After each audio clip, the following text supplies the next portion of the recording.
Assalamualaikum warahmatullahi wabarakatuh. Alhamdulillah, alhamdulillahirabbil alamin wa bihi nasta'inu ala umuri dunya waddin. Wa sallallahu ala sayyidina Muhammadin khatamin nabiyyin wa imamil muttaqin wa sayyidil mursalin wa ala alihi wa sahbihi wa barik wasallim ajma'in. Subhanaka la ilma lana illa ma 'allamtana innaka antal alimul hakim. Rabbi shrah li sadri wa yassir li amri wa hlul 'uqdatam min lisani yafqahu qawli. Alhamdulillah wa syukru ala ni'amillah. Berkat rahmat Allah Subhanahu wa taala kita pada malam ini dapat berkumpul tempat mulia ini di Majelis Ta'lim Al-Musanna ini. Semoga langkah kaki kita tempat mulia ini diberikan pahala ganjaran yang setimpal oleh Allah Subhanahu wa taala.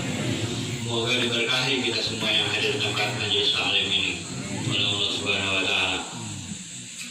Yang mana Habib di sini sebagai tamu hanya sedikit saja mungkin Habib dapat menyampaikan, antara lain yang terutama keutamaan kita thalabul ilmi atau belajar.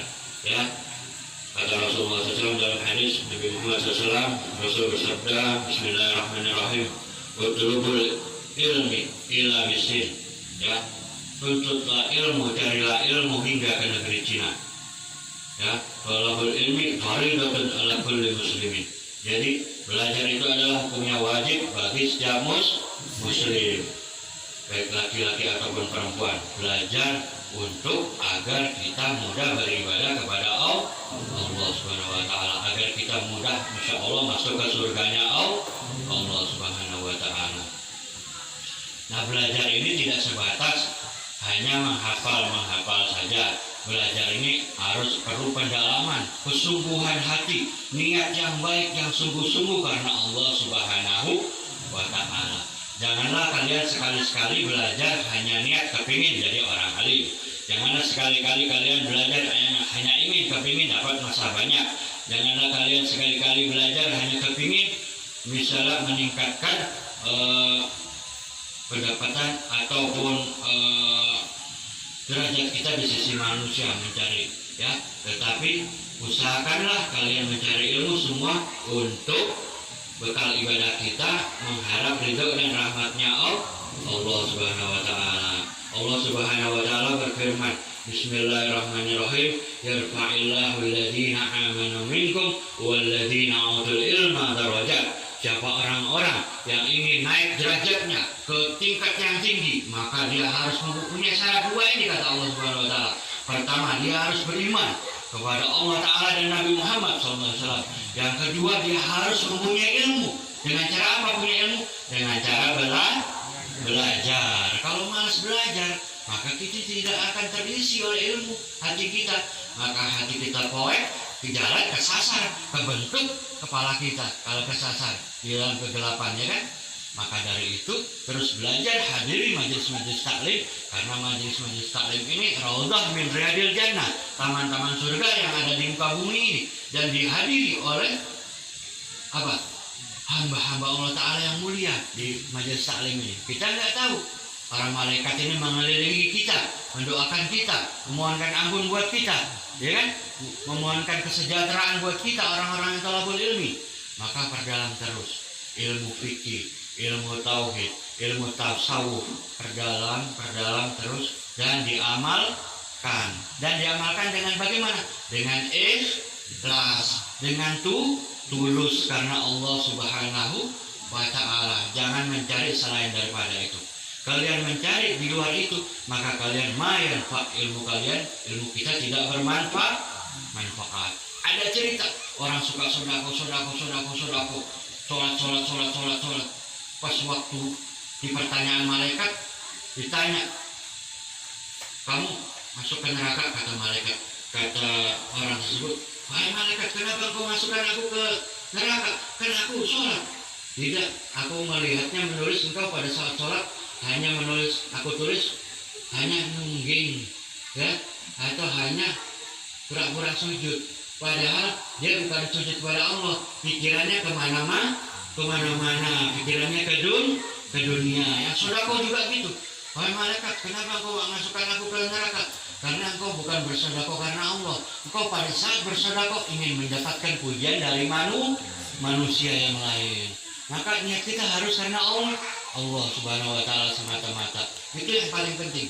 Ya, itu yang paling penting. Amalkan, diasah, di apa itu ibarat kalau senjata itu diasah terus agar ilmu kita tajam, bagus, maka kita akan memperoleh akhlakul karimah seperti yang dicontohkan Nabi kita tercinta Kanjeng Nabi Muhammad Sallallahu Alaihi Wasallam. Ya, itu aja dari Al-Fakir sedikit. Tapi sebelum itu Habib akan tutup dengan sedikit cerita di Damaskus, ya, negeri Timur Tengah. Ada seorang penggali kubur. Penggali kubur ini lagi duduk begini siang hari di samping kuburan. Tiba-tiba ada seorang wanita datang. Wahai hamba Allah, kata wanita itu. Iya, ada apa? Tolong kuburkan anakku. Mari, digali kubur. Ya, sama orang itu digali, dikuburkan anaknya yang meninggal ibu ini. Dikuburkan. Lalu ibu ini pulang, terima kasih, pulang. Gak berapa lama, setahun kemudian ibu itu kembali lagi. Assalamualaikum, wahai pulang. Waalaikumsalam. Ada apa ibu kemari lagi? Ini tolong kuburkan anakku lagi. Hah? Kok ibu meninggal 2 kali ini anaknya? Maksudnya berturut-turut untuk anaknya yang pertama dan kedua meninggal. Tolong kuburkan. Baik, langsung digalikan sama ini orang penggali kubur. Gak lama dikuburkan. Pas dikuburkan, si penggali kubur melihat ada 2 orang naik kuda datang dengan cepatnya dan diangkat itu jenazah. Berikan kepadaku jenazah itu. Diambil oleh penunggang kuda tadi. Tapi orang penunggang kuda ini bercahaya. Nah, maka si penggali kubur bertanya, siapakah engkau gerangan? Maka si orang yang menunggang kuda tadi berkata, aku malaikat yang mengambil jenazahnya anak muda yang banyak barokahnya, banyak kemuliaannya. Maka setelah itu di penggali kubur gemetar dan penggali kubur ini bertanya kepada ibu tadi, wahai ibu, kemari, aku mau bertanya, engkau siapa? Aku wanita dari negeri seberang. Kenapa anak-anakmu ini begitu istimewa? Baru ibu ini cerita. Pertama, anakku yang pertama ini suka thalabul ilmi, suka belajar. Yang kedua, suka bekerja. Bekerjanya untuk mencari nafkah, menafkahi adiknya yang sedang belajar. Maka oleh Allah Subhanahu wa taala, ya, 2 anak ini dimuliakan oleh Allah Subhanahu wa taala, diambil oleh malaikat, dibawa dengan kereta yang istimewa. Sehingga ini penggali kubur gemetar. Akhirnya di penggali kubur yang sudah tua langsung besoknya cepat-cepat tobat dan cepat-cepat thalabul ilmi, cepat-cepat dia belajar di daerah Damaskus dengan seorang guru, hingga dia waktu demi waktu berjalan waktu dia menjadi seorang ulama besar di Damaskus yang beliau itu bernama Abdurrahman Al-Ghaffar. Nah, ini cerita asli, kisah nyata. Nah, maka kalau kita mau menjadi orang besar, tuntutlah ilmu sampai ke negeri Cina. Maksudnya tuntutlah ilmu dari gendongan ibumu sampai engkau masuk ke liang lahat. Jangan kita malu-malu meskipun udah tua, hadir taklim, ya. Gitu, jangan malu-malu. Apalagi masih muda, hadir. Ini thalabul ilmi ini rezekinya dijamin oleh Allah Subhanahu wa taala. Jangan khawatir masalah rezeki. Itu saja dari Al-Fakir ini. Kurang lebihnya mohon maaf, kekurangan dari Al-Fakir, kelebihan kebaikan kebenaran semua dari Allah Jalla Jalaluhu wa Rasuluhu. Wabillahi taufiq wal hidayah. Assalamualaikum warahmatullahi wabarakatuh. Waalaikumsalam. Alhamdulillah, terima kasih atas muajazatul hasanahnya. Jadi kesimpulannya, setiap amal baik harus dilandasi dengan